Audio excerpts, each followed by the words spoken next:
मोदी सरकारचा तिसरा अर्थसंकल्प अर्थमंत्री अरुण जेटली यांनी आज लोकसभेत सादर केला। या अर्थसंकल्पाला अनेक पार्श्वभूमी होत्या। सरकारसमोर काही संधी होत्या, काही आव्हानं होती, काही संकट होती। जागतिक मंदीचं, विशेषतः चीन असेल, ब्राझील असेल, जपान असेल, इथल्या मंदीचं सावट या अर्थसंकल्पावर होतं। ग्रामीण भारताला वेढलेला दुष्काळ याचं मोठं आव्हान होतं। राज्य सरकारांना द्यायचा पैसा, 7व्या वेतन आयोग तसंच वन रँक वन पेन्शनमुळे दिला जाणारा पैसा, त्याच्यासाठी उपलब्धतेची निधी, या सगळ्या पार्श्वभूमीवर सरकारनं केलेल्या चमकदार घोषणा, या पार्श्वभूमीवरचा हा अर्थसंकल्प आज सादर झाला। आणि इथे या महाराष्ट्र चेंबर ऑफ कॉमर्समध्ये जवळपास 100हून अधिक उद्योजक, नामवंत अर्थतज्ञ याच सोबत आता या क्षणाला आपल्या सोबत आहेत महाराष्ट्राचे मुख्यमंत्री देवेंद्र फडणवीस। देवेंद्र फडणवीस, या कार्यक्रमात आपलं स्वागत। थँक्यू, नमस्कार। देवेंद्र फडणवीस, अर्थात बजेट जसं सादर होत होतं तसतसा शेअर बाजार हा खाली जात होता, वरती येत होता आणि मग तो स्थिरावला। या बजेटची ती एक प्रतिक्रिया म्हटली पाहिजे। महाराष्ट्राचं म्हणून आपली नेमकी काय प्रतिक्रिया आहे? मला असं वाटतं की जी काही देशासमोरची आव्हानं होती ती नेमकी समजून त्याला रिस्पॉन्ड करणारं हे बजेट आहे। मुळामध्ये आपण जर बघितलं तर आपण विकासाच्या एका प्रक्रियेमध्ये आहोत। जी प्रक्रिया गतिमानही आहे, पण त्यासोबत त्याच्या गतीमध्ये एक समाजातला मोठा घटक हा बाहेर सुटतोय अशी सातत्याने ओरड देखील आहे। आणि हा जो घटक आहे हा मोठा आहे।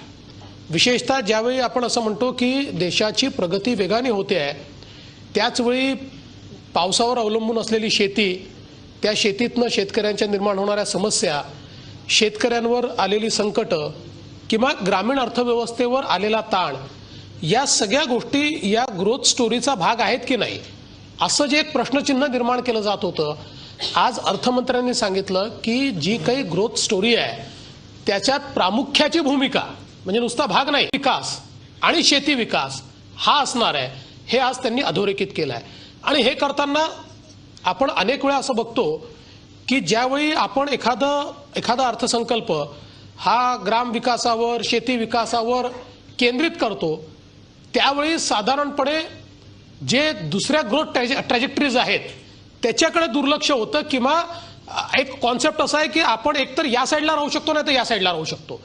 पण या बजेटने ते खोटं ठरवलं आहे, कारण ज्या प्रकारची इन्फ्रास्ट्रक्चरवरची गुंतवणूक ही या बजेटने अपेक्षित केली आहे, त्यातनं ग्रोथ स्टोरी ही सुरूच राहणार आहे।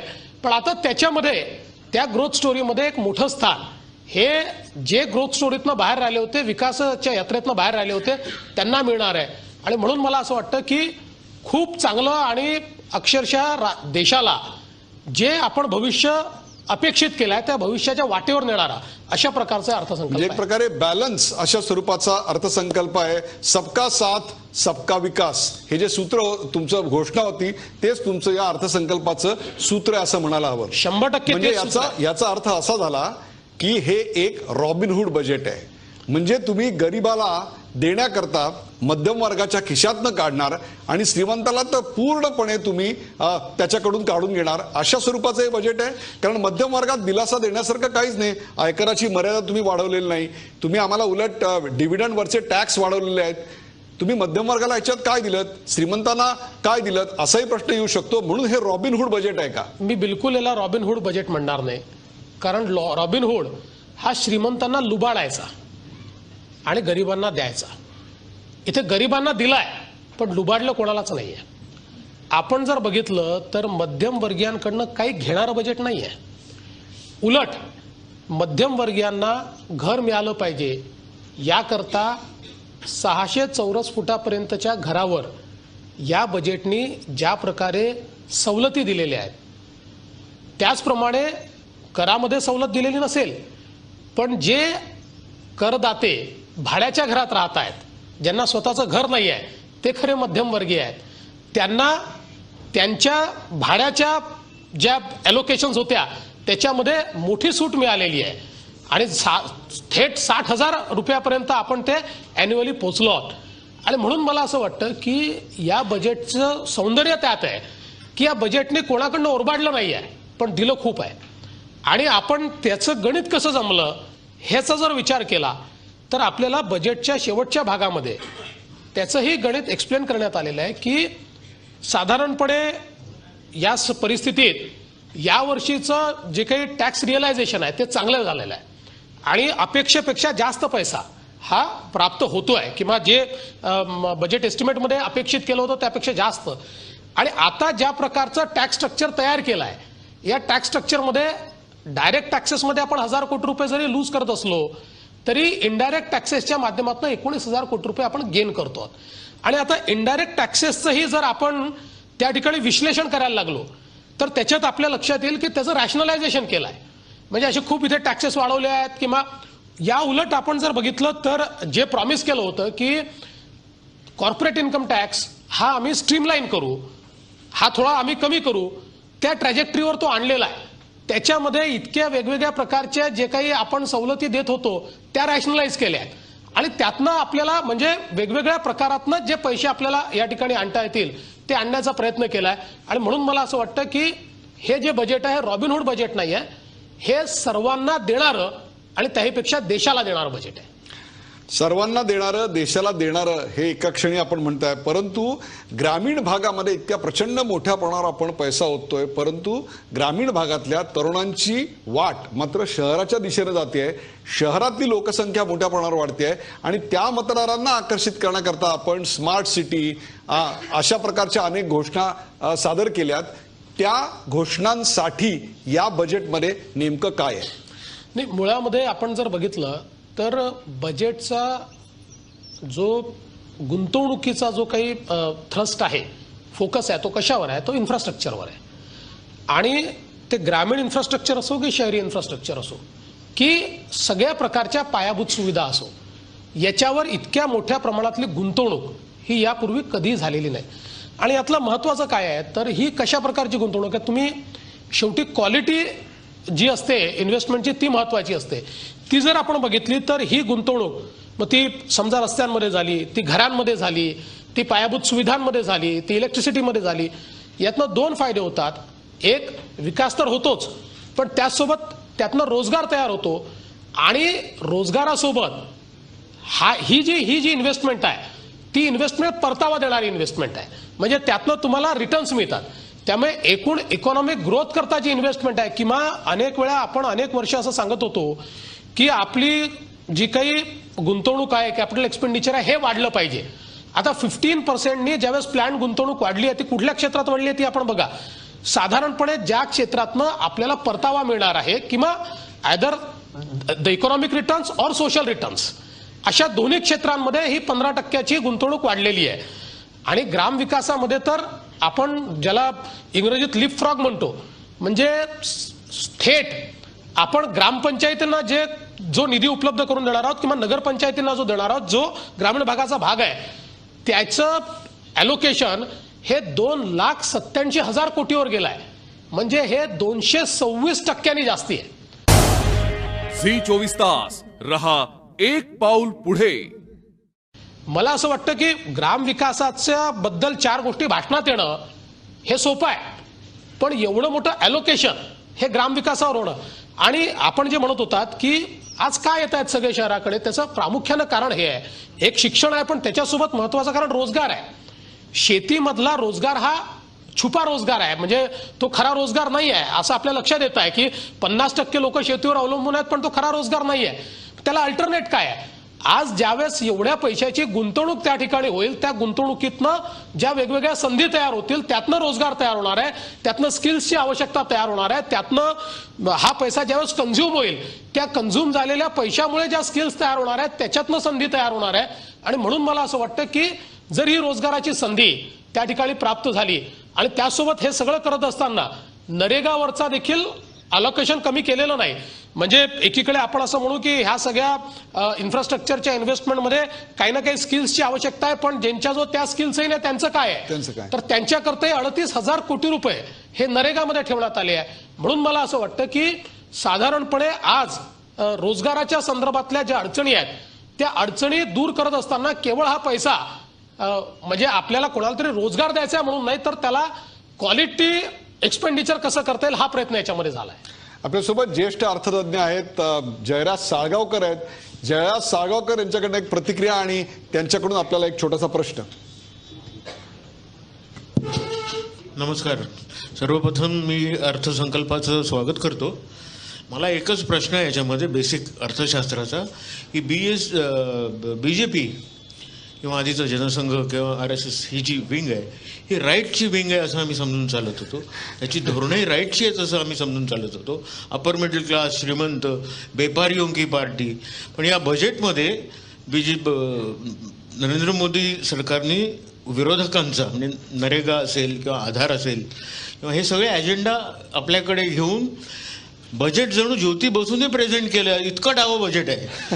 हा काय पॅराडियम शिफ्ट आहे का जगातल्या कॅपिटलिझमचा पडत चाललेला? काही पश्चिम बंगालच्या येत्या निवडणुकीची नांदी म्हणायची अशी मला एक प्रामाणिक शंका आहे. आपल्याला काय, आपली काय प्रतिक्रिया? नाही, मला पहिल्यांदा असं वाटतं की राईट याचा जो अर्थ काढला जातो तो फार चुकीचा आहे. आम्ही राईट म्हणजे उजव्या बाजूचे असं नाही आहोत, आम्ही खरे आहोत असे राईट आहोत. आणि मुळात बघा, आयडिओलॉजी आणि इन्स्ट्रुमेंट यातला एक मूलभूत फरक आहे. सो आयडिओलॉजीचा जेव्हा विचार करतो त्यावेळी कम्युनिस्ट आयडिओलॉजी ही काही वाईट नाही आहे, त्यातल्या अनेक गोष्टी चांगल्या आहेत, पण as a instrument it has failed. म्हणजे आपण जर बघितलं तर रशियाची अर्थव्यवस्था असेल, अर्स्टवाईल कम्युनिस्ट कंट्रीजची अर्थव्यवस्था असेल, त्याच्यामध्ये as a instrument it has failed. त्याच्यामुळे मुळामध्ये आपण आयडिओलॉजी काय आहे आणि इन्स्ट्रुमेंट काय आहे याचं डिफरन्सिएशन जर केलं तर आधार ही अतिशय उत्तम चांगली योजना आहे. फक्त ती कशा प्रकारे राबवली पाहिजे, त्याचं लिंकेज कुठे केलं पाहिजे. तसंच नरेगाचं आहे. आपण जर नरेगामध्ये 25-25, 30-30 हजार कोटी रुपये ॲसेट क्रिएशनच्या ऐवजी केवळ जर त्या ठिकाणी पगारावर वाटत राहिलो आणि त्यातनं ॲसेट तयार झाले नाही तर आपली अर्थव्यवस्था एवढी मजबूत नाही आहे की ती फार काळ हे 25-30 हजार कोटी रुपये सहन करू शकेल. पण त्याच वेळी आता पॅराडाईम शिफ्ट काय झाला आहे, तर तो पॅराडाईम शिफ्ट हा झाला आहे की नरेगाच्या अंतर्गत 5 लाख शेततळी तयार करायची.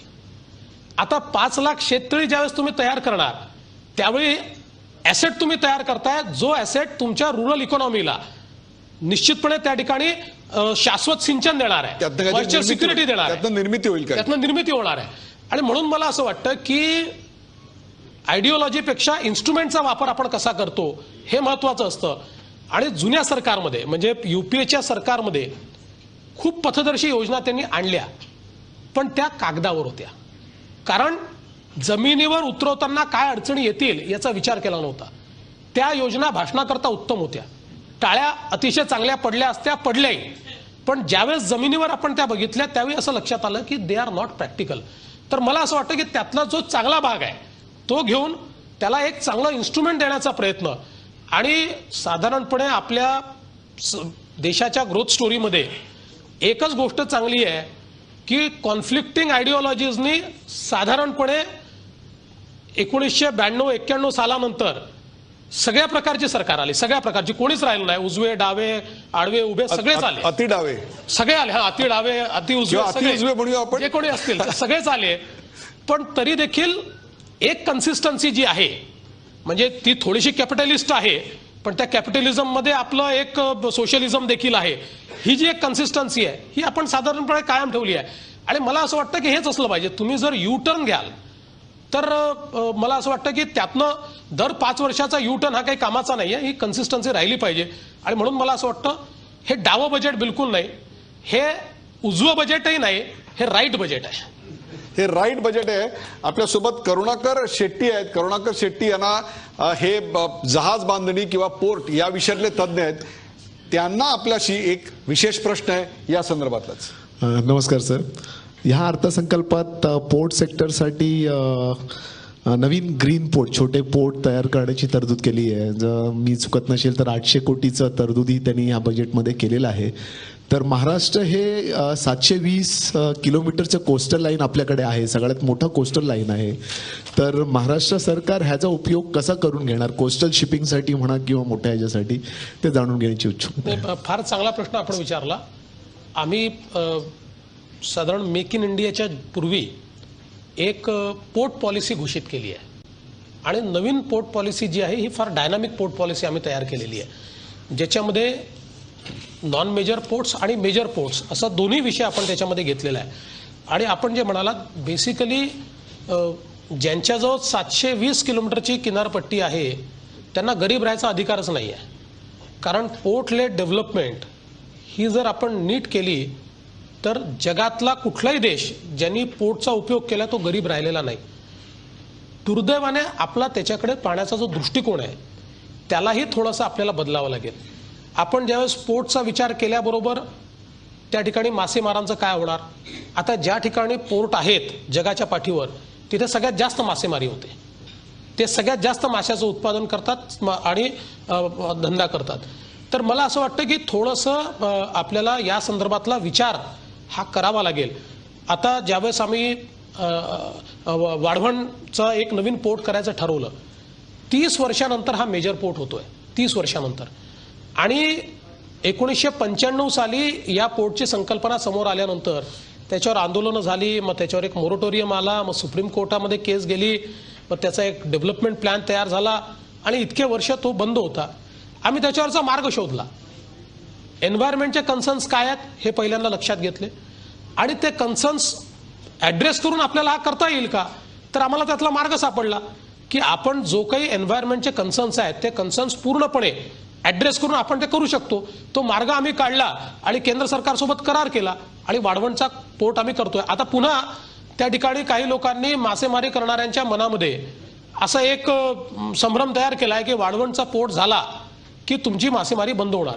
आता मुळात हा रिक्लेम पोर्ट आहे, त्याच्यामुळे याच्यामध्ये कुठलाही म्हणजे पूर्वीचा जो काही त्याचा आराखडा होता हा आराखडा समजा पूर्णपणे डहाणूच्या इकोसिस्टीमला घेरणारा होता, ते चुकीचंच होतं. आता याला कम्प्लिटली आम्ही रिक्लेम्ड रस्ता करून त्याला राईट ऑफ वे तयार केलेला आहे आणि त्याच्यामुळे झालाच तर त्याचा मासेमारीला फायदा होणार आहे, नुकसान होणार नाही. पण शेवटी या सगळ्यांना ऑन बोर्ड घ्यावं लागेल, त्यांना समजावं लागेल, त्यांची समजूत काढून त्यांना देखील तुम्हाला कसा फायदा आहे समजावं लागेल. झी 24 तास रहा एक पाऊल पुढे. निश्चितपणे आता खूप मोठी भरारी घेणार आहे. आपल्यासोबत ज्येष्ठ अर्थतज्ञ चंद्रशेखर टिळक आहेत. चंद्रशेखर टिळक यांची एक प्रतिक्रिया आणि त्यांचा छोटासा प्रश्न. सर नमस्कार. या अर्थसंकल्पाचं मनापासून स्वागत. फक्त एक प्रश्न असा आहे की या संपूर्ण अर्थसंकल्पामध्ये आधी प्रचंड चर्चा होणी, जीएसटीचा साधा उल्लेखही नाहीये, पण त्याच्या आगमनाने मागे पुढे पाहून विविध राज्य सरकारांमध्ये आणि आपल्या महाराष्ट्रामध्येही आपण LBT रद्द केलेली आहे. म्हणजे एकीकडे ग्रामपंचायती नगरपंचायतींचा उल्लेख असला तरी एकंदरीतच त्या नगरपालिकाच्या आणि त्यामुळे राज्य सरकारांच्या अर्थसंकल्पावरती त्याचा अल्पकालीन का होईना पण ताण येणार आहे. तर याचा राज्याच्या अर्थव्यवस्थेवर आणि उद्योग जगतावर नेमका काय परिणाम होईल असं तुम्हाला वाटतं? नाही, आपण अतिशय योग्य या ठिकाणी प्रश्न विचारला. खरं म्हणजे एवढाच उल्लेख त्याच्यामध्ये भाषणात सन्माननीय वित्तमंत्र्यांनी केला की हा कायदा आम्ही पास करू असा आम्हाला विश्वास वाटतो. पण याच्यात म्हणजे संसदेचं अधिवेशन होईल असं याच्यात खात्री आहे. असं उम्मीद तर दुनिया कायम आहे. पण अगदी खरी गोष्ट आहे की आज एकदा जीएसटीची रेजिम आणायची या दिशेनं आपण निघाल्यानंतर ज्यावेळेस आपण ते होल्ड बॅक करतो, म्हणजे मी साधारणपणे महाराष्ट्राचा आढावा घेतला तर जीएसटी न आल्यामुळे 15,000 कोटी रुपयाचं नुकसान झालं आहे. आता हे नुकसान म्हणजे शेवटी विकासाकरता तेवढा पैसा आपल्याला कमी पडतो. मला असं वाटतं की याच्यामध्ये शेवटी जीएसटीची एक संकल्पना काँग्रेस पक्षाने मांडली होती आणि त्यावेळेस काही कन्सर्न होते इतर राजकीय पक्षांचे. आता ते सगळे कन्सर्न आपण ॲड्रेस केले आहेत आणि by and large all political parties barring Congress, म्हणजे काँग्रेस सोडून सगळ्या पॉलिटिकल पार्टीजनी आता त्याच्यावर मतैक्य केलं आहे आणि म्हणून मला असा विश्वास वाटतो की ते पूर्ण होईल. पण काँग्रेसही त्याला समर्थन देईल, त्यांचेही काही म्हणणं हे मान्य केलेलं आहे. पण याच्यात 2 सिनारिओ मी बघतो. पहिला सिनारिओ असा आहे की काँग्रेसने विरोधाकरता विरोधाची भूमिका ठेवलीच तर राज्यसभेचं संख्येचं गणित हे जुलैपर्यंत असं आहे की ज्याच्यामध्ये काँग्रेस स्वतःच्या एकट्याच्या भरोश्यावर सगळे पक्ष एक झाले तरी ते थांबवू शकतं आणि तेच काँग्रेसने करायचं ठरवलं आहे. पण जुलैमध्ये मात्र हा थोडासा याच्यात ती डेमोग्राफी बदलणार आहे तिथली आणि जुलैमध्ये काँग्रेस व्यतिरिक्तच्या पक्षांनी जर मनात आणलं तर निश्चितपणे हा पास होऊ शकेल आणि म्हणून मला विश्वास आहे की जुलैमध्ये तो पास होईल. पण तो मार्चमध्ये झाला तर निश्चित त्याचा फायदा होईल. आणि खरी गोष्ट आहे की राज्यांवर त्याचा ताण येतोच आहे. आणि आज महाराष्ट्रासारखं राज्य जे मॅन्युफॅक्चरिंग स्टेट आणि कन्झ्युमिंग स्टेटही आहे, याच्याकरता एक सिंगल मार्केट हा इतका मोठा त्याचा फायदा होणार आहे. आणि आपण जर एक चांगली त्याची इकोसिस्टम सगळी तयार केली तर महाराष्ट्र खूप मोठी क्वांटम जंप याच्यामध्ये घेऊ शकतो असं माझं मत आहे. त्याला जोडूनच एक छोटासा प्रश्न असा आहे, तो म्हणजे काळा पैसा आम्ही परत आणू असं वारंवार निवडणुकीपूर्वीच्या भाषणात म्हटलं गेलं होतं. परंतु आता काळा पैसा आणण्याकरता 4 महिन्याची मुदत देण्यात आली आहे. जणू काही 4 महिन्यामध्ये तुमचं सरकार आल्यानंतर सगळेच अतिशय ऑनेस्ट असतील आणि डिस्क्लोज करतील. यापूर्वी अनेक वेळेला आपल्याकडे अशा प्रकारच्या स्कीम आल्या, परंतु त्याला काही मर्यादेपलीकडे यश मिळालं नाही. काळा पैसा आणण्याचं आपलं आश्वासन हवेत विरलं असं म्हणायचं? मला असं बिलकुल वाटत नाही. पण साधारणपणे सातत्याने वेगवेगळ्या बँकांकडनं सरकार आता माहिती घेते आणि त्याच्यानंतर एक एक यादी देखील आपल्याला माहिती आहे बाहेर येते. तो काळा पैसा आता या संदर्भातला कायदा हा इतका कडक केला आहे की त्याच्यातनं कोणाला सुटका नाही आहे. पण एखाद्याला फाशी द्यायच्या आधी एक संधी दिली पाहिजे की बाबा ही फाशी आहे पण ही संधी पण आहे. या संधीचा उपयोग केला तर वाचशील, नाही केला तर फाशी जाशील. तशी ही 4 महिन्याची संधी दिली आहे. आणि त्या 4 महिन्यामध्ये जर लोकांनी आपला पैसा परत आणला नाही, आणि मला असं वाटतं की गेल्या वर्षभराच्या एकूण सरकारच्या व्यवहारातनं साधारणपणे सगळ्यांच्या लक्षात आलं असेल की आता मोदी सरकारची क्रेडिबिलिटी ही सर्व देशांमध्ये अशी आहे की कुठल्याही देशाची माहिती ते मिळवू शकतात. आता माहिती लपवता येत नाही. पूर्वी असं होतं की हे सगळं का टाळता यायचं, तर वेगवेगळे करार, मग त्या करारातनं त्या त्या ठिकाणच्या बँका सांगायच्या की आम्ही देऊ शकत नाही. आता तशी स्थिती राहिली नाही आणि त्यामुळे ही माहिती येऊ शकते हे लोकांच्या लक्षात आलं आहे. त्यामुळे या 4 महिन्याच्या विंडोमध्ये त्यातले जे हुशार असतील ते लोक सगळा पैसा परत आणून नीट टॅक्स भरून आपलं सगळं रेग्युलराईज करून घेतील. आणि ज्यांना अजूनही कॉन्फिडन्स असेल की आम्ही हे सगळं वाकडं करू शकतो, त्या लोकांना 4 महिन्यानंतर लक्षात येईल. महाराष्ट्र चेंबर ऑफ कॉमर्सचे अनेक उद्योजक, नामवंत अर्थतज्ञ तसेच महाराष्ट्राचं बजेट रेकॉर्ड वेळा सादर करणारे माजी अर्थमंत्री जयंत पाटील हे देखील आता चर्चेमध्ये सहभागी होत आहेत. ब्रेकवर जाण्यापूर्वी एक छोटासा प्रश्न मी विचारला होता आणि तो प्रश्न होता, या बजेटमध्ये महाराष्ट्रासाठी काय आहे? पहिल्यांदा एक डिफरन्शिएट करतो की एक नवीन पद्धत या बजेटने आपल्यासमोर ठेवली. म्हणजे जुनी पद्धत चूक होती असं मी म्हणत नाही, पण एक या बजेटचं वेगळेपण काय आहे? ते वेगळेपण हे आहे की या बजेटने ब्रॉडली अर्थव्यवस्थेची दिशा आणि त्या दिशेकरताच्या योजना सांगितल्या. सेक्टोरल आणि जॉग्राफिकल अलॉटमेंट्स ह्या भाषणामध्ये नाही आहेत, त्या फाईन प्रिंटमध्ये आहेत. आणि साधारणपणे आपण पूर्वी बजेट बघायचो तर 2 आयाम इथे दिले, एक योजना यांच्याकरता दिली, एक योजना यांच्याकरता दिली, एक योजना यांच्याकरता दिली, अशी एक पद्धत होती. म्हणजे ती काही चूक होती असं माझं मत नाही आहे, पण यावेळेस एक वेगळी पद्धत त्या ठिकाणी त्यांनी आणली आणि त्या पद्धतीमध्ये अशा प्रकारचं सेक्टरल किंवा जिओग्राफिकल अशी घोषणा त्यांनी केलेली नाही. तर ब्रॉडली 9 पिलर्स अर्थव्यवस्थेचे काय असतील आणि त्या 9 पिलर्सला कशा प्रकारे आम्ही निधी उपलब्ध करून देऊ आणि त्याच्यातनं कसा विकास साधू, असं एक अतिशय चांगल्या प्रकारचं त्यांनी विश्लेषण केलं आहे. आणि याच्यामध्ये साधारणपणे आपण जर बघितलं तर विशेषतः आज महाराष्ट्रासमोरचा जो सगळ्यात महत्त्वाचा प्रश्न आहे रेनफेड म्हणजे कोरडवाहू शेती. त्या कोरडवाहू शेतीकरता अतिशय महत्त्वाची योजना या ठिकाणी त्यांनी घेतलेली आहे. आणि मला एक गोष्ट या ठिकाणी सांगितली पाहिजे की जी प्रधानमंत्री सिंचाई योजना जी त्यांनी तयार केली आहे, ही योजना करताना नीती आयोगामध्ये ज्यावेळेस चर्चा झाली त्यावेळी त्या चर्चेमध्ये महाराष्ट्राने तयार केलेली जलयुक्त शिवार ही योजना याचा रेफरन्स देण्यात आला आणि त्याचा रेफरन्स देऊन ही योजना जी आहे ती तयार झालेली आहे. आणि त्यामुळे मला असं वाटतं की साधारणपणे इरिगेशन म्हणजे महाराष्ट्राला सगळ्यात महत्त्वाचं जर काही असेल तर आज इरिगेशन आणि रोड्स ह्या 2 गोष्टी महाराष्ट्राकरता अत्यंत महत्त्वाच्या आहेत. आणि त्याच्यावरचं ॲलोकेशन हे प्रचंड वाढलेलं आहे. विशेषतः रुरल रोडवरचं ॲलोकेशन हे प्रचंड वाढलेलं आहे आणि त्याचा निश्चितपणे महाराष्ट्राला फायदा होईल. तिसरी गोष्ट अशी की आता जो त्यांनी FDI हा फूड प्रोसेसिंगमध्ये आणि त्यातलं महत्त्वाचं काय आहे तर manufacturing and marketing in India हे महत्त्वाचं आहे त्या FDIमध्ये. त्याचा मला असं वाटतं की सर्वात जास्त फायदा महाराष्ट्र घेऊ शकतं. कारण आपण बघितलं असेल तर आता फूड सेक्टरमधले जे जायंट्स आहेत या सगळ्यांनी महाराष्ट्रासोबत करार केलेले आहेत आणि आता या नवीन याच्यामुळे मला असं वाटतं की त्यांना अधिक त्याचा फायदा मिळू शकेल. आणि विशेषतः जे कन्सर्न्स आमचे होते म्हणजे हे बजेट मांडण्याच्या आधी साधारणपणे ते सगळे कन्सर्न्स याच्यामध्ये ॲड्रेस झालेले आम्हाला दिसत आहेत. आपल्यासोबत उद्योजिका नेहा खरे आहेत. महिलांसाठी या बजेटमध्ये काय आहे, महिला उद्योजकांसाठी या बजेटमध्ये काय आहे, बघूया त्यांची मतं आणि त्यांचा प्रश्न. सर नमस्कार. Make in India magnetic Maharashtra आज केंद्रीय शासनाने जाहीर केलेलं बजेट 18 तारखेला आपल्या सरकारचं बजेट येतं आहे. स्वाभाविक अपेक्षा खूप वाढल्यात कारण मॅग्नेटिक महाराष्ट्रामध्ये खूप सारे तुम्ही आता मेक इन महाराष्ट्रामध्ये खूप सारे करार झाले मोठ्या प्रमाणामध्ये. आज झालेल्या बजेटमध्ये खूप घोषणा करण्यात आल्यात परत स्किल डेव्हलपमेंटसाठीच्या. शेतकऱ्यांकडे प्रश्नांकडे वळताना आपण शेतकऱ्यांना दुसरा पण उद्योग शेतीबरोबर पूरक व्यवसाय ह्याच्याकडे पण लक्ष देतोय. तर येणाऱ्या बजेटमध्ये तुम्ही या सगळ्या गोष्टींचा विचार करूनच हे 18 तारखेचं बजेट जाहीर करणार आहात का? कारण आम्हाला परत अपेक्षा वाढल्या आहेत त्यामुळे साहजिकच मला वाटतं की महिलांसाठी दुय्यम दुसरा व्यवसाय असणं आणि जे कौशल्य विकास योजना जे तुम्ही राबवत आहात त्याच्यामध्ये पण महिलांना जास्त प्राधान्य.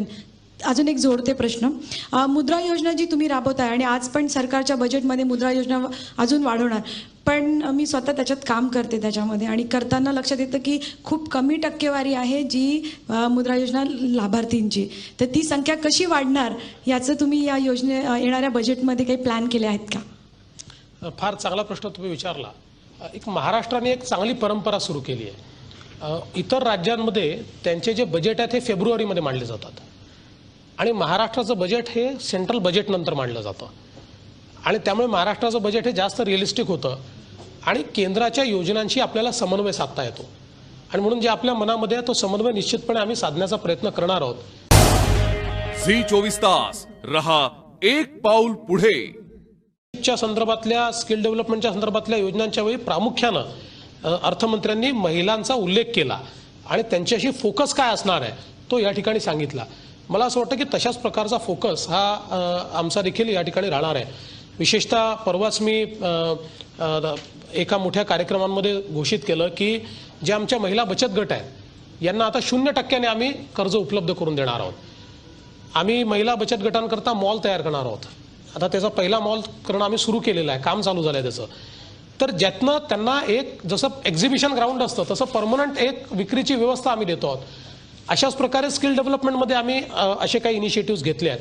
तर मला असं वाटतं की आपण ज्या प्रकारे अपेक्षा व्यक्त केली त्या अपेक्षानुसारच आता मी त्यात जास्त सांगितलं तर जयंतराव माझ्यावर हक्कभंग आणतील की बजेट आधी फोडलं आणि त्याच्यामुळे मी त्याच्याबद्दल जास्त काही सांगणार नाही. पण एक सांगतो की मुद्रा योजनेच्या संदर्भात आपण जे सांगितलं ही अजून पॉप्युलराईज करावी लागेल आणि त्याकरता प्रयत्न हा सरकारने चालू केला आहे.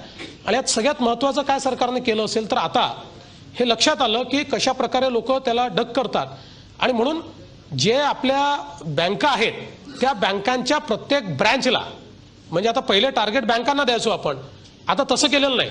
आता प्रत्येक ब्रँचला टार्गेट दिलेलं आहे आणि त्याच्यामुळे इन्क्लुजन त्यात जास्त होईल. आपल्यासोबत जयंतराव पाटील आहेत. जयंतराव पाटील, आपली या बजेटवरची पहिली प्रतिक्रिया आणि नंतर आपले मुख्यमंत्र्यांसाठीचे प्रश्न. अर्थमंत्र्याकडे 5 ओव्हर्स असतात, ही तिसरी ओव्हर आहे. पहिल्या 2 ओव्हरमध्ये जे घटक आपल्यापासून दूर जात आहेत याची खात्री झाली. त्या घटकांच्यासाठी कॉस्मेटिक सर्जरी करण्याचा प्रयत्न अर्थमंत्र्यांनी केलेला आहे आणि तो करत असताना आपण आकडेवारी एकत्रित करून काहीतरी विशेष करतोय असं दाखवलेलं असलं तरी मी आपल्याकडे आकडेवारीने सिद्ध करू शकतो की फार काही चेंजेस कोणत्या सेक्टरसाठी विशेष अर्थमंत्र्यांनी केलेले नाही.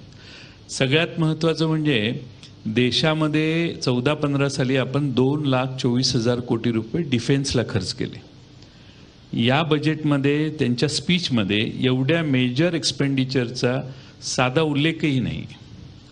1 रँक 1 पेन्शन योजना जी आहे त्याच्या बाबतीत फारसं किती प्रोव्हिजन आपण केली, कारण घोषणा झालेली आहे पण किती प्रोव्हिजन झाली हे सीमेवर लढणाऱ्या आपल्या सगळ्या सैन्याला कळलं पाहिजे, पण त्याचाही उल्लेख नाही.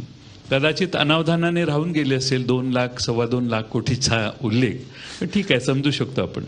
आणखीन एक महत्त्वाचं म्हणजे माननीय मुख्यमंत्र्यांचे जिव्हाळ्याचे सहकारी माननीय गडकरी साहेब हे सांगतायत की 5 लाख कोटी रुपयाचा काम आम्ही ह्या 5 वर्षात करू. आता यावर्षीच्या बजेटमध्ये त्यांना 55,000 कोटी रुपये अर्थमंत्र्यांनी दिलेत.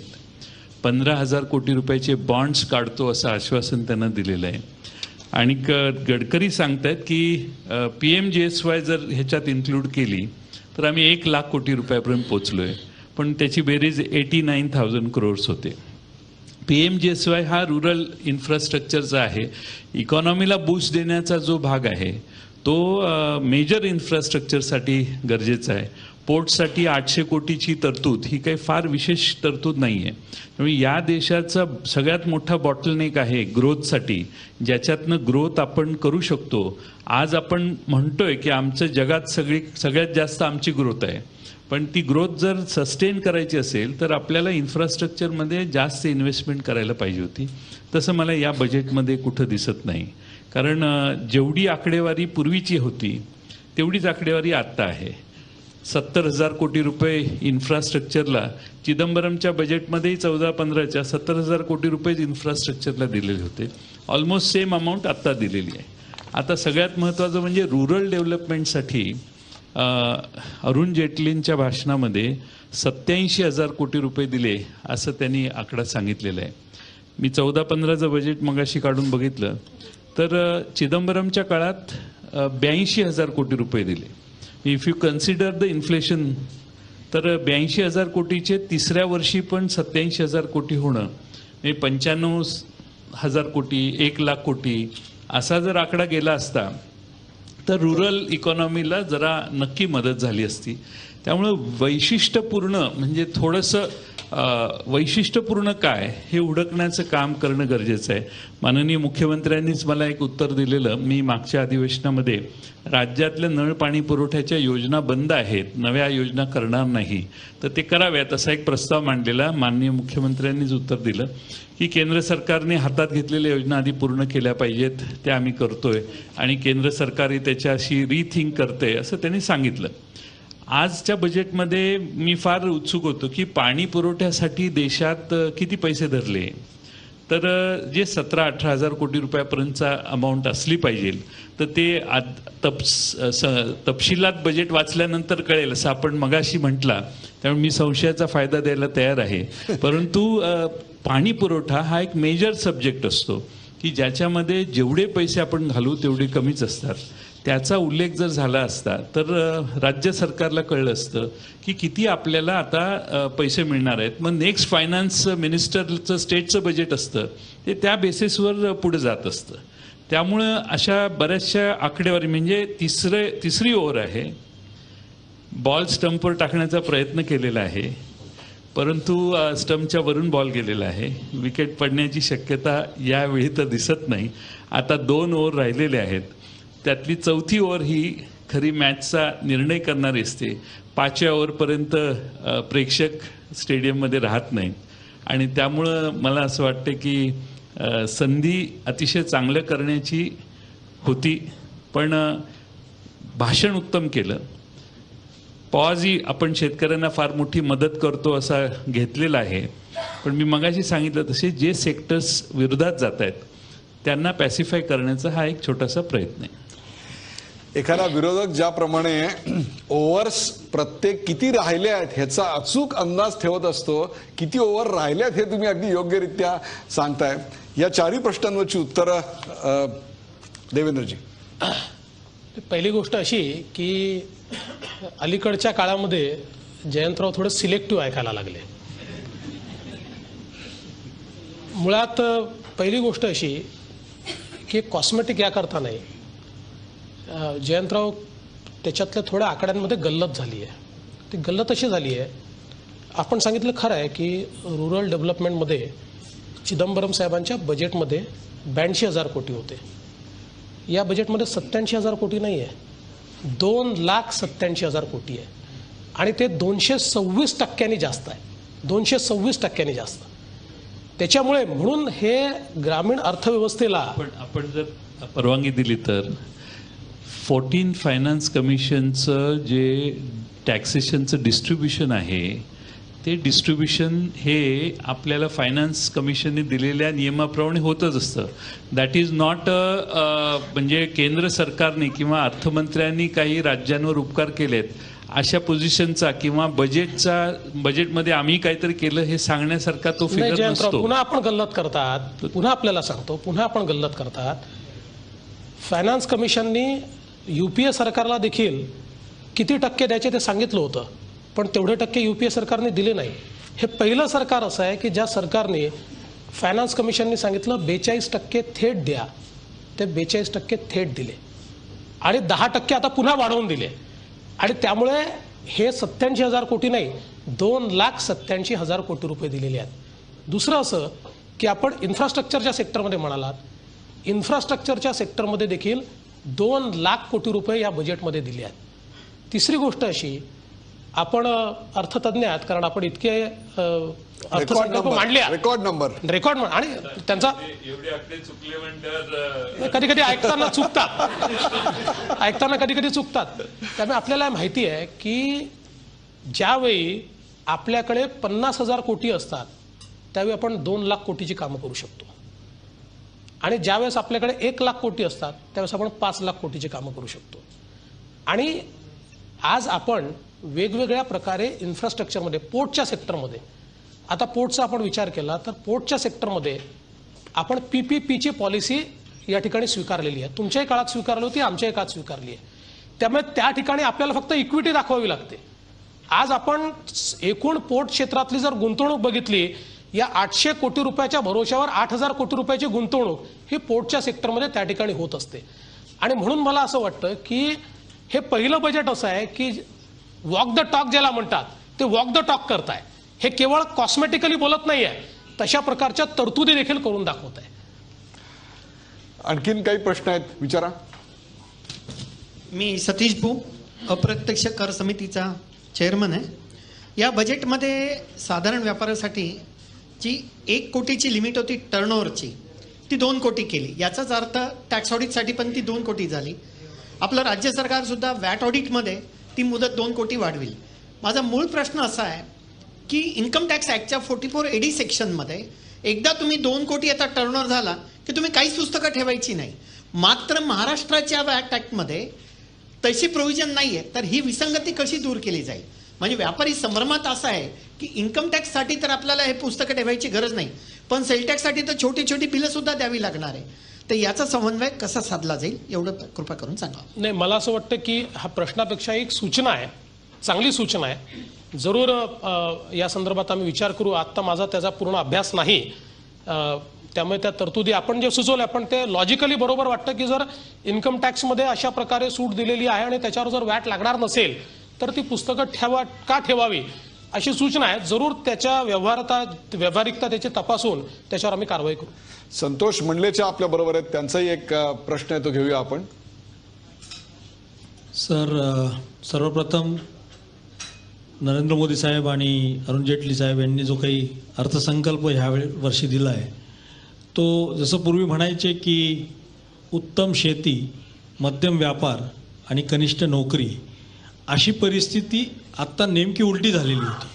आणि हा बजेट बघल्यानंतर असं वाटायला लागलं आहे की परत उत्तम शेती, मध्यम व्यापार आणि कनिष्ठ नोकरी ह्या दृष्टिकोनातनं हा अर्थसंकल्प आहे की काय, अशी परिस्थिती आत्ता निश्चितपणानं वाटते आहे आम्हाला. फार सुंदर कल्पनेतनं हा आणि कल्पकतेतनं हा बजेट मांडलेला आहे.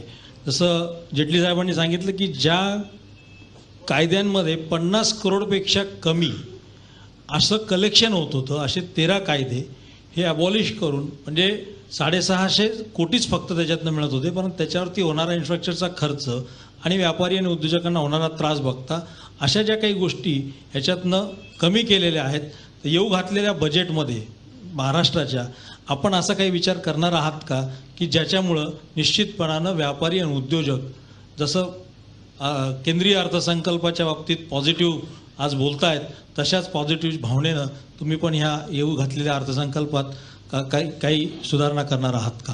नाही, जरूर आमचा देखील तो प्रयत्न आहे. कारण मुळामध्ये आपल्या सगळ्यांचाच हा प्रयत्न असला पाहिजे की जेवढं आपण सुलभीकरण करू तेवढा आपल्याला त्याचा फायदा होतो. नाहीतर कंप्लायन्सेसमध्येच इतका वेळ जातो आणि कंप्लायन्सेसचा सगळ्यात मोठा प्रॉब्लेम काय आहे की त्यातनं जी एक सब्जेक्टिव्ह अधिकार हे प्राप्त होतात त्याचा नेहमी दुरुपयोग होतो. आणि म्हणून आमचाही प्रयत्न हा आहे. मुळामध्ये ज्याचा मगाशी टिळक साहेबांनी उल्लेख केला, आमची सगळी प्रोसेस ही त्या GSTच्या छायामध्ये आज अडकलेली आहे. आणि त्याच्यामुळे एकीकडे रिफॉर्मची प्रोसेस आहे आणि ती करत असताना GST आता येणारच आहे, त्यावेळी काही गोष्टी कराव्यात अशा प्रकारचा देखील एक विचार हा सातत्याने समोर येतो. पण तरी देखील आपण जी सूचना केली ती चांगली आहे आणि मला असं वाटतं की काही सुलभीकरण हे आम्ही या बजेटमध्ये अनाऊन्स करू. मानसिंग पवार. सर, हे बजेट कॉस्मेटिक आहे किंवा चांगलं आहे ह्या वादात आम्ही काही पडू इच्छित नाही. परंतु ह्या बजेटमध्ये एक चांगली प्रोव्हिजन अशी आहे, अकाउंटॅबिलिटी, इन्कम टॅक्स रिटर्न्सच्या बाबतीमध्ये त्यांनी अकाउंटॅबिलिटीचा ह्या ठिकाणी विषय मांडलेला आहे. ग्रामीण भागामध्ये ग्रामपंचायतींना 80 लाख रुपये प्रत्येक ग्रामपंचायतीला देण्याचा निर्णय याच्यामध्ये घेतलेला आहे. आणि ग्रामीण इन्फ्रास्ट्रक्चर सुधारवण्याचा प्रयत्न, तो एक निर्णय ह्याच्यामध्ये, त्याच्यासाठी चांगल्या बजेटरी प्रोव्हिजन्स केलेल्या आहेत. तर हा पैसा चांगल्या कामासाठी खर्च होईल याच्यासाठी आपण कोणाला अकाउंटेबल धरणार आहोत का, हा महत्त्वाचा मुद्दा आहे. पैसा अगोदरच्या सरकारांनी, हे सरकार, they are all well meaning, उद्देश चांगला आहे, विचार चांगला आहे, धोरण चांगलं आहे. प्रश्न येतो इम्प्लिमेंटेशनवर. तो पैसा योग्य ठिकाणी, योग्य कारणासाठी आणि त्याचे रिटर्न्स सामान्य नागरिकांना मिळतील का, हा सगळ्यात मोठा प्रश्न आहे. नाही, मला असं वाटतं की फार योग्य प्रश्न आपण मांडला. शेवटी आपल्या देशातला सगळ्यात मोठा प्रश्न हा बजेट अलोकेशन नाहीच आहे. आपला सगळ्यात मोठा प्रश्न आहे डिलिव्हरी सिस्टीम. गेले अनेक वर्ष आपण ज्यावेळी आर्थिक पाहणीचा अहवाल सादर करतो त्यावेळी झी 24 तास रहा एक पाऊल पुढे. आणि ते आकडे पाहिल्यानंतर अक्षरशः आपल्याला आश्चर्य वाटतं असे ते आकडे दरवर्षी आपण मांडतो. पण आता महाराष्ट्रासारख्या राज्यांनी आपण राईट टू सर्व्हिसचा कायदा आता तयार केलेला आहे की ज्या कायद्याने अकाउंटेबिलिटी आणलेली आहे. त्यासोबत वेगवेगळ्या प्रकारच्या अकाउंटेबिलिटीचे प्रयत्न हे आता नवीन म्हणजे एजींनी जी काही CAGनी अकाउंटिंगच्या सिस्टीम सुरू केलेल्या आहेत त्यातनंही तयार झालेला आहे. पण मला असं वाटतं की याच्यात महत्त्वाचं असं आहे की जेवढं आपण पॅरलल सोशल ऑडिट हे याच्यामध्ये लागू करून घेऊ तेवढी याची अकाउंटेबिलिटी वाढणार आहे. आणि म्हणून आमचाही सरकार म्हणून प्रयत्न आहे की ज्या वेगवेगळ्या फ्लॅगशिप योजना आहेत या योजनांमध्ये सोशल ऑडिट झालं पाहिजे. उदाहरणादाखल अगदी आदिवासी विकास विभागाच्या अंतर्गत इतक्या योजना आपण चालवतो. खरं तर गेल्या 20-25 वर्षात या विभागात आपण जेवढा पैसा खर्च केला त्याची बेरीज मांडली तर तेवढे पैसे कॅशमध्ये जर आम्ही आमच्या आदिवासींना दिले असते तर कदाचित ते श्रीमंत झाले असते असं कधी कधी वाटतं. म्हणजे ते अगदी सत्य नसतं. पण याचं कारण काय आहे तर या योजनामध्ये ज्या प्रकारे त्याच्यात गळती असते, ही डिलिव्हरी सिस्टीम इम्प्रूव्ह करणं हेच मला असं वाटतं की राज्यासमोर सगळ्यात मोठं चॅलेंज आहे आणि तोच आमचा प्रयत्न या निमित्ताने असणार आहे. आणि म्हणून मी आता आदिवासी विकास विभाग आहे तर मी सांगितलं की याच्यात सोशल ऑडिट टाका आणि त्याच्यामध्ये तुमचं जे काही स्टॅट्युटरी ऑडिट आहे याच्यासोबत चांगले काम करणारे जे सिव्हिल सोसायटीतले लोक आहेत त्यांना देखील एक पॅरलल ऑडिट करू द्या. कदाचित 4 गोष्टी आपल्या मनाविरुद्ध त्याच्यातनं येतील पण त्यातनं करेक्टिव्ह स्टेप्स घेता येतील. करा सर, तुम्ही आता पोर्टलेट डेव्हलपमेंट आणि बद्दल बोलत होता. तर आता नवीन पोर्टही वाधवानला येत आहे. तर पोर्ट कुठचाही सक्सेसफुल होण्यासाठी त्याच्या रिलेटेड जे इन्फ्रास्ट्रक्चर आहे म्हणजे कनेक्टिव्हिटी, रेल आणि रोड कनेक्टिव्हिटी हे फार इम्पॉर्टंट असतं. तुम्ही जर गुजरातला वगैरे तर गुजरातच्या कोस्टलाईनवर आता जे 4 पोर्ट्स आहेत म्हणजे पिपावाव, कांडला, मुंद्रा आणि हजीरा यांचे रोड कनेक्टिव्हिटी एक्सलंट आहे from the respective ports to the hinterland. महाराष्ट्रात ऑलरेडी 2 पोर्ट्स ऑलरेडी जयगडला आहे, आंग्रेला आहे, दिघीला आहे.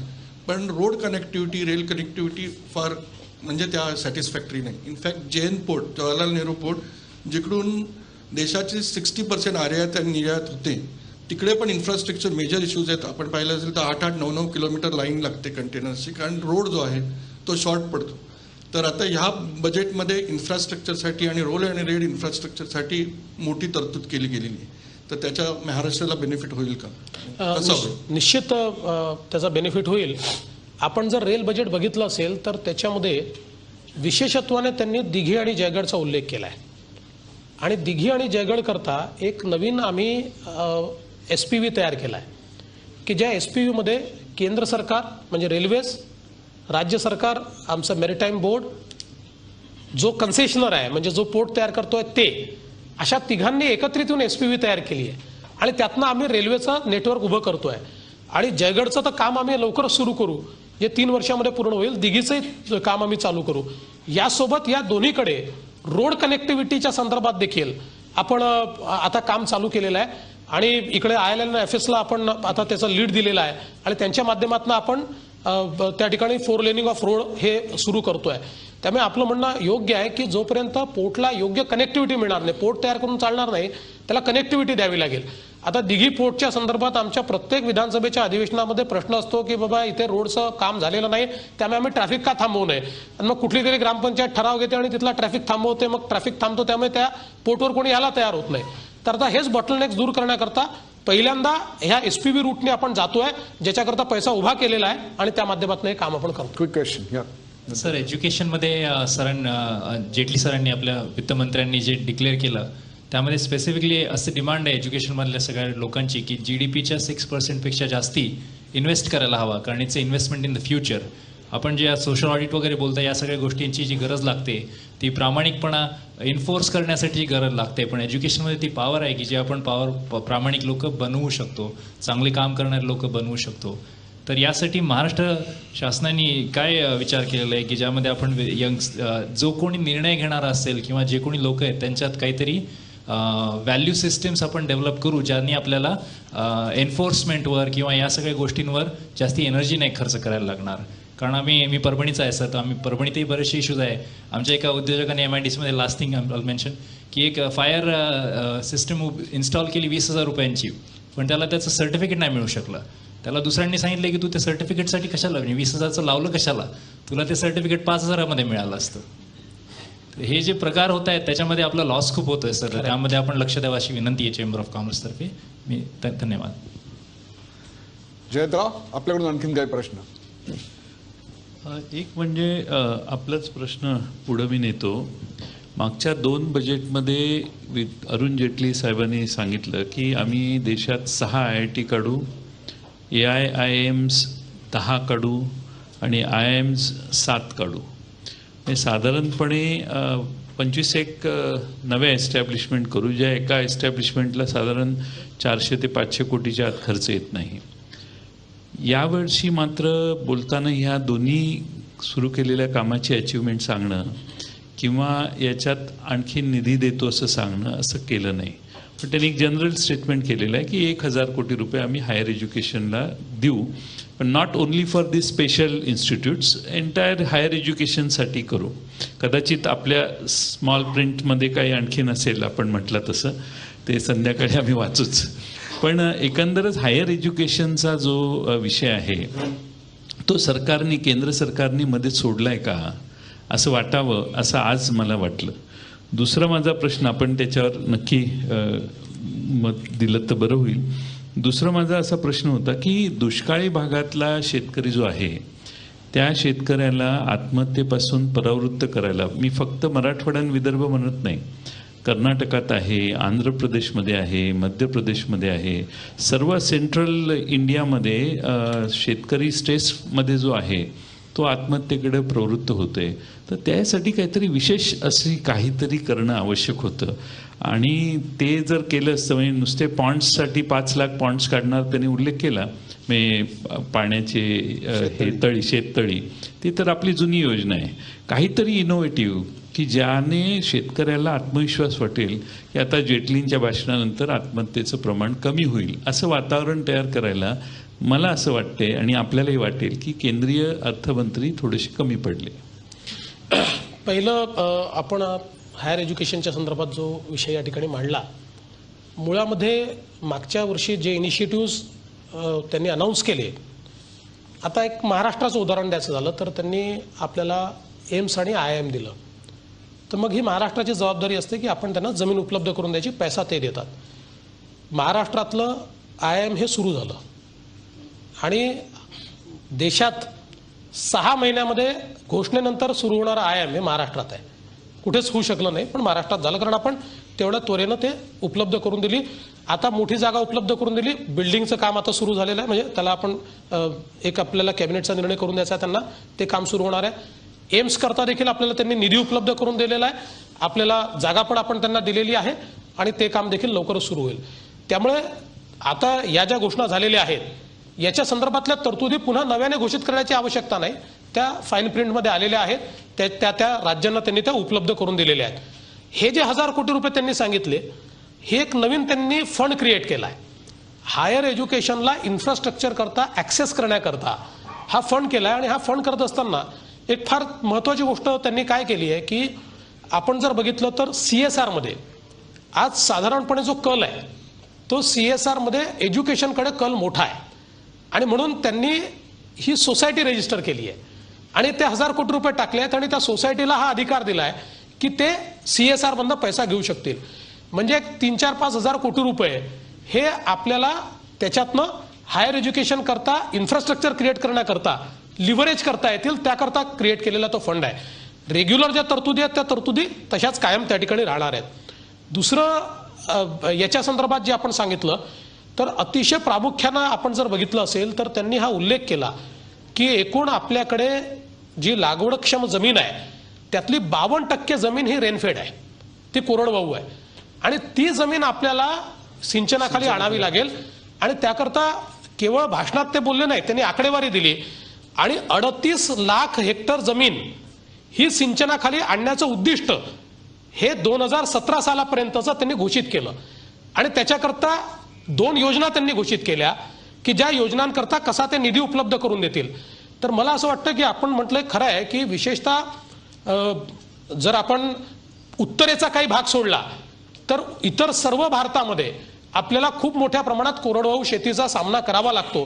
आणि त्याकरता अतिशय चांगली योजना आणि योजनेसोबत टार्गेट ह्या दोन्ही गोष्टी या अर्थसंकल्पाने घोषित केल्या आहेत.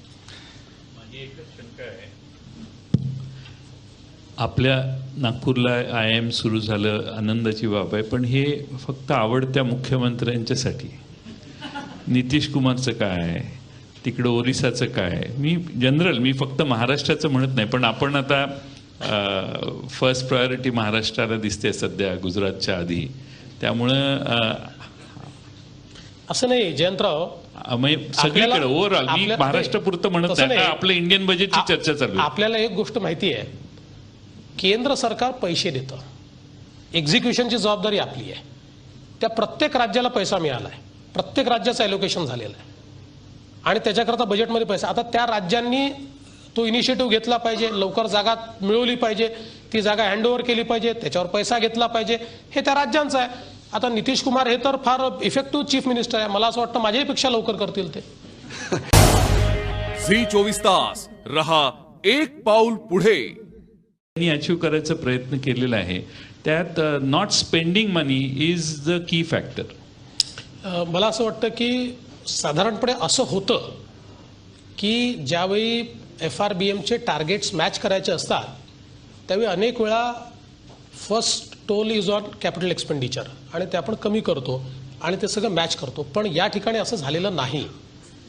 मुळामध्ये आपल्या प्रश्नाचे 2 भाग आहेत.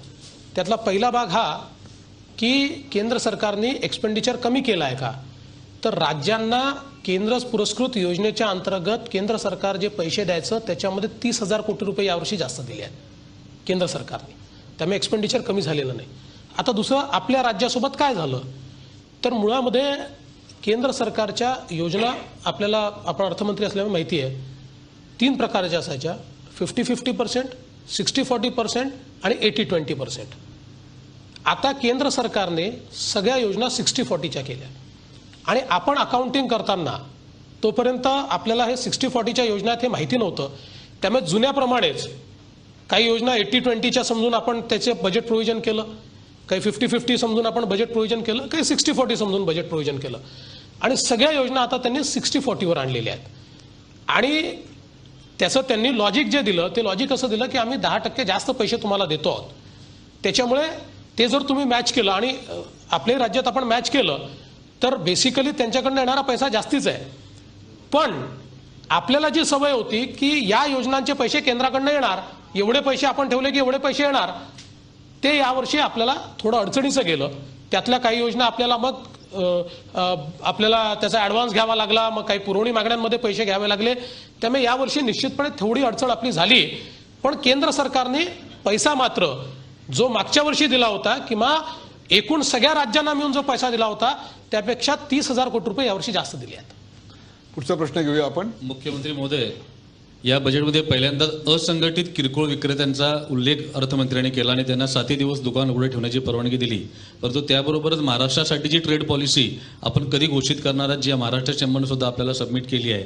आणि त्याला जोडूनच माझा दुसरा प्रश्न असा आहे, आज शेती आणि ग्रामीण विकासावर पूर्ण फोकस असणारा असा अर्थसंकल्प आम्हाला जाणवला आणि ज्याची गरज होती या देशामध्ये. परंतु जी तरुण पिढी आहे, शेतकऱ्यांची नवीन जनरेशन, त्याला शेतीमध्ये कसं आपल्याला ठेवता येईल, त्या तरुणांसाठी शेतीला मला प्रोत्साहन काय देता येईल, जसं ऑर्गॅनिक फार्मिंगचं त्यांनी एन्करेजमेंटचं घोषित केलं, तर यामध्ये तरुणांना आकर्षित करण्यासाठी राज्यस्तरावर आपण काही करू शकू का? आणि जसं आज दलित तरुण जो प्रामुख्याने नोकरीकडेच पळतो, त्याला उद्योगामध्ये प्रोत्साहन करण्यासाठी विशेष उल्लेख केला. त्याची अंमलबजावणी आपल्याकडे कशी होऊ शकेल, किंवा केंद्राच्या योजना प्रत्यक्ष राज्यामध्ये अंमलबजावणी का होत नाही, हा एक आम्हाला प्रश्न पडतो. जसं अल्पसंख्याक समुदायांना, युवकांना स्टार्टअप इंडस्ट्रीसाठी गेल्या वर्षी मोदींनी 1500 कोटी रुपयाचा निधी दिला, परंतु महाराष्ट्रात अजून त्याची अंमलबजावणी होत नाहीये 30 लाख रुपयेपर्यंतच्या कर्जाची. तर आणि मुद्रासारखी योजना जी बँका फक्त कागदोपत्री दाखवत आहेत, प्रत्यक्ष नवीन लाभार्थींना ते पैसे मिळत नाहीत, यासाठी आपण काय करू शकू? नाही, मुळामध्ये मला असं वाटतं पहिला आपला ट्रेड पॉलिसीच्या संदर्भात आपण जे सांगितलं तर त्याच्यावर आमचं वर्किंग चाललं आहे आणि निश्चितपणे आपण ट्रेड पॉलिसी जी आहे ती या ठिकाणी आणू. पण त्यासोबत आपण दुसरा विषय जो मांडला माझ्या डोक्यातून निघून गेला, काय बोलला होता आपण दुसरं? युवकांच्या स्टार्टअप बद्दलचा प्रश्न होता. नाही, याच्यामध्ये स्टार्टअपच्या संदर्भात एक मगाशी मॅडमनी एक प्रश्न विचारला होता, त्याचं दोघांचं एकत्रित उत्तर देतो. स्टार्टअपच्या संदर्भातली जी पॉलिसी SC STची राज्य सरकार केंद्र सरकारने तयार केली ती आपल्या इथे का लागू होत नाही असं आपण सांगितलं. हां, तर मी आता तुम्हाला एक सांगतो की त्यात महत्त्वाचं असं, आपलं राज्य पहिलं राज्य आहे की ज्या राज्यांनी SC ST एंटरप्रेन्युअर्स करता स्पेशल प्रोक्युरमेंटची योजना आणली. आणि मला आनंद वाटतोय की आपण आणलेली योजना आता केंद्र सरकारने अडॉप्ट केली आहे आणि आपली योजना ऑलरेडी आपण लागू केलेली आहे. DK सोबतच आपण ती योजना तयार केली होती आणि ती आता केंद्र सरकारने लागू केली आहे. अल्पसंख्याकाच्या संदर्भात देखील केंद्र सरकारने ज्या योजना घोषित केल्या त्या योजना सगळ्या आपण आपल्या राज्यामध्ये लागू केलेल्या आहेत आणि त्याच्या व्यतिरिक्त आपण आपल्या राज्याच्या योजना लागू केलेल्या आहेत. आणि यावर्षी ज्यावेळेस आम्ही बजेट मांडू त्यावेळी अल्पसंख्याक समाजाकरता गेल्या सरकारपेक्षा आमचं एक्सपेंडिचर किती जास्त आहे हे आम्ही त्या ठिकाणी निश्चितपणे मांडणार आहोत. आणि एक जो काही आमच्यावर अकारण आरोप केला जातो की आम्ही अल्पसंख्याकाच्या विरुद्ध आहोत, तर ते कसं चुकीचं आहे हे आम्ही निश्चितपणे दाखवू. स्टार्टअपच्या संदर्भात मॅडमने प्रश्न आपण घेऊया स्टार्टअप संदर्भातला. Madam, Sir, first of all, a great budget. I just have one quick question. Sir, how do you define startups? What is the definition? How would you ensure that the government, really gives benefits only to genuine startups and not to companies which could actually use it as a tool for money laundering? फार चांगला प्रश्न आपण या ठिकाणी विचारलाय. मुळामध्ये स्टार्टअप्सची आपल्याला पूर्ण माहिती आहे. तर स्टार्टअपच्या इकोसिस्टीममध्ये जेव्हा 100 स्टार्टअप सुरू होतात त्यावेळी त्यातले 5 सक्सेसफुल होतात आणि 95 स्टार्टअप्स हे सक्सेसफुल होत नाही. हाच त्याचा रेट आहे. पण ते 5 सक्सेसफुल होण्याकरता जर या 100चा हात आपण पकडला नाही तर हे 5 कधीच सक्सेसफुल होऊ शकणार नाही. कारण every idea has a potential. ते पोटेन्शियल मार्केटेबल आहे की नाही हे त्या स्टार्टअप्सच्या डेव्हलपमेंट नंतर आपल्याला समजतं. आणि मुळामध्ये आत्ता जी योजना सरकारने तयार केली आहे त्या योजनेमध्ये हाच धागा त्यांनी पकडला आहे. त्यामुळे एका सर्टन स्टेजपर्यंत सगळ्यांना लिव्हरेज करते ती योजना. पण त्या सर्टन स्टेज नंतर त्याची मार्केटेबिलिटी पाहून त्या स्टार्टअपला पुढचा जो काही म्हणजे फायनान्शियल हँड होल्डिंग करायचं आहे ते फायनान्शियल हँड होल्डिंग करण्याच्या संदर्भात. आणि म्हणून आपण जर ही जी स्टँडअप इंडिया स्टार्टअप इंडिया हा जो इनिशिएटिव्ह आहे याच्या काही गाईडलाईन्स तयार केल्या आहेत सरकारने. त्या जर गाईडलाईन्स आपण बघितल्या तर त्यात आपल्या लक्षात येईल की अतिशय योग्य प्रकारे, कारण शेवटी स्टार्टअपमध्ये काम करणाऱ्या लोकांच्या इनपुट्सवरूनच त्या तयार केलेल्या आहेत आणि म्हणून त्याचा दुरुपयोग होऊ नये याची पूर्ण काळजी त्याच्यामध्ये घेतली आहे. आता ही गोष्ट वेगळी आहे की आपल्या देशात इतक्या वेगवेगळ्या जुगाट टेक्नॉलॉजी आहेत की काही लोक दुरुपयोग करतील, पण लार्ज स्केल त्याचा दुरुपयोग होईल असं मला वाटत नाही. एक शेवटचा प्रश्न आहे. इकॉनॉमिक सर्व्हेमध्ये गरीब आणि श्रीमंत यांच्यामधल्या वाढत्या दरीबद्दल चिंता व्यक्त करण्यात आली होती. या बजेटमध्ये श्रीमंत आणि गरीब यांच्यातली दरी ही कमी होईल असं वाटतं आपल्याला? मला असं वाटतं की कुठलंही एक बजेट ही दरी कमी करू शकत नाही. पहिला आपला जो काही थ्रस्ट असला पाहिजे हा दरी कमी करायचं, ते तर आपलं लॉंग टर्म उद्दिष्ट असू शकतं. पहिलं उद्दिष्ट गरीबाला एम्पावर करणं, गरीबाला जगता येईल एवढे रिसोर्सेस त्याला देणं. हे रिसोर्सेस आल्यानंतर मग दरी कमी करायची आहे, म्हणजे गरीबाचा थ्रेशोल्ड वाढवायचा आहे. कारण दरी दोन प्रकारे कमी करता येते. एक रॉबिनहूड सारखं, जसं तुम्ही मगाशी उल्लेख केला की श्रीमंतालाही गरीब करा आणि गरीबाला गरीबच ठेवा, म्हणजे दोघेही दरी कमी होऊन आपला समाज समतेवर जाईल. आणि दुसरं असं आहे की श्रीमंताकरता लेवल प्लेइंग फील्ड ठेवा, त्याच्याकरता काही फार तुम्ही सोयी सवलती ठेवू नका, आणि गरीबाला सोयी सवलती देऊन आणि त्यासोबत अधिकारिता देऊन त्याला देखील वरच्या थ्रेशोल्डवर आणा. तर मला असं वाटतं की ज्या योजना या ठिकाणी आपण ग्रामविकासाच्या, शेतीच्या, इन्फ्रास्ट्रक्चरच्या घेतल्या आहेत, यातनं ज्या रोजगार तयार होणार आहे, यातनं निश्चित अधिकारिता ही निर्माण होणार आहे. आणि ती अधिकारिता जर निर्माण झाली तर निश्चित गरीब हा एक लेवल वर जाईल. त्यामुळे आता पहिल्यांदा ही दरी कमी करणं हे आपलं लॉंग टर्म पर्स्पेक्टिव्ह आहे. आपलं शॉर्ट टर्म हे आहे की गरीबाला ऍटलिस्ट जगू शकेल या परिस्थितीत आणायचं. गरीबाला जगू शकेल अशा परिस्थितीत आणायचं, त्याला प्रोत्साहन देऊन त्याला चांगला उद्योजक बनण्याकरता, त्याच्याकरता वातावरण निर्माण करायचं, कर पद्धतीची सुलभ रचना करायची, इथपासून ते या देशातल्या उच्च शिक्षणाकरता अधिकाधिक पैसे कसे निर्माण होतील, दलित उद्योजक कसे निर्माण होतील, अशा प्रकारे सर्वे भवन्तु सुखिना, किंवा ज्याला आजच्या भाषेत सबका साथ सबका विकास असं म्हणता येईल, अशा स्वरूपाचं बजेट सादर करायचा प्रयत्न अरुण जेटली यांनी केला. त्यावरच्या प्रश्नांची सरबत्ती आणि त्याची देवेंद्र फडणवीस यांनी दिलेली उत्तर आपल्या समोर होती. या कार्यक्रमात सहभागी झाल्याबद्दल महाराष्ट्राचे मुख्यमंत्री देवेंद्र फडणवीस, माजी अर्थमंत्री जयंत पाटील, अनेक नामवंत अर्थतज्ञ आणि चेंबर ऑफ कॉमर्सचे निवडक असे 100 उद्योजक यांच्यासह या सर्वांना धन्यवाद. ताज्या बातम्यांसाठी पाहत राहा झी 24 तास, रहा एक पाऊल पुढे. झी 24 तास, रहा एक पाऊल पुढे.